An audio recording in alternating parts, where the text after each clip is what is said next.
কোনো মেয়ের লজ্জাস্থান যদি দেখে ফেলে কোনো ছেলে, তাহলে নাকি বিয়ে করা ফরজ হয়ে যায়। চিন্তা করছো? আর এটা যদি মানে চিন্তা করছো, মানে বিয়ে ফরজ কেমনে করছে? কোনো মেয়ের লজ্জাস্থান দেখে বিয়ে ফরজ করছে। তো তাইলে ধরো একটা মেয়ে তুমি বললা যে আই লাভ ইউ, এটা রাজি হলো না, এটা জোর করে ধরে রিপ করার দরকার নাই।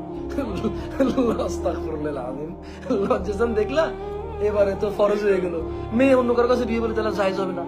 ধরো কোনো ছেলে যদি কোনো মেয়ের লজ্জাস্থান দেখে, এটা যদি মেয়ের জন্য বিয়ে ফরজ হয়ে যায় ছেলের সাথে, তাহলে এই মেয়ে যদি অন্য কাউকে বিয়ে করে ফরজ তো করলো না, আর অন্য কাউকে বিয়ে করা কি জায়েজ হবে? তাহলে যারা পর্নোগ্রাফি দেখছে, কত মেয়েকে বিয়ে করতে হবে? তুমি বোঝো, মানে ওর বুঝলাম ওর ইসলামিক জ্ঞান নাই, মানে আমি ধরে নিলাম ওর ইসলামিক জ্ঞান নাই, মেনে নিলাম, সেন্স অফ হিউমারও কি নাই? মানে যা ইচ্ছা তা ইসলাম বলে ফেলবে। যারা যারা উলঙ্গ ছবি দেখে, তাহলে ওরা কতজনকে বিয়ে করা ফরজ হতে? তুমি খেয়াল করছো?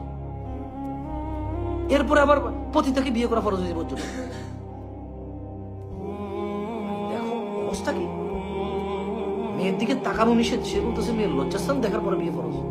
তুই তাকানো নিষেধ মুখের দিকে, তুই লজ্জাস্থান পর্যন্ত যাবি কেমনে রে?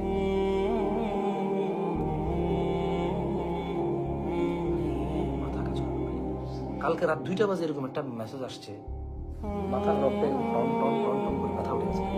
এত খারাপ লাগছে যে কি কোন দেশে আছে মুসলমান।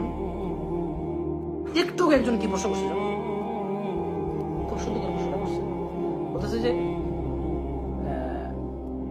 শেখ, ধরেন ইসলামে কোনো নিষিদ্ধ কাজ, কিন্তু আমি যদি কাউকে প্রতিজ্ঞা করি এই কাজটা করার, এরপর যদি এই যে ওয়াদা করলাম, ওয়াদা যদি না রাখি তাহলে কোনো, মানে তুমি কারো ওয়াদা করছো যে আমরা দুজন মিলে চুরি করবো, চুরি নিষিদ্ধ না ইসলামে, এবার তুমি চুরি এখন করতে চাচ্ছ না, কিন্তু তুমি ভয় আসো আমি যে ওয়াদা করলাম চুরি করবে, আমি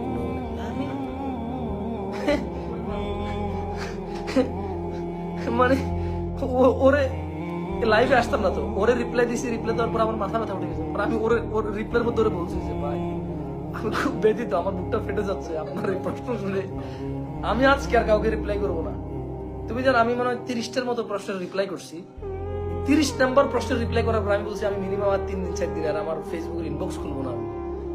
আমি বলছি ইটস হার্ট ভাই, it's hurt, it's hurting me.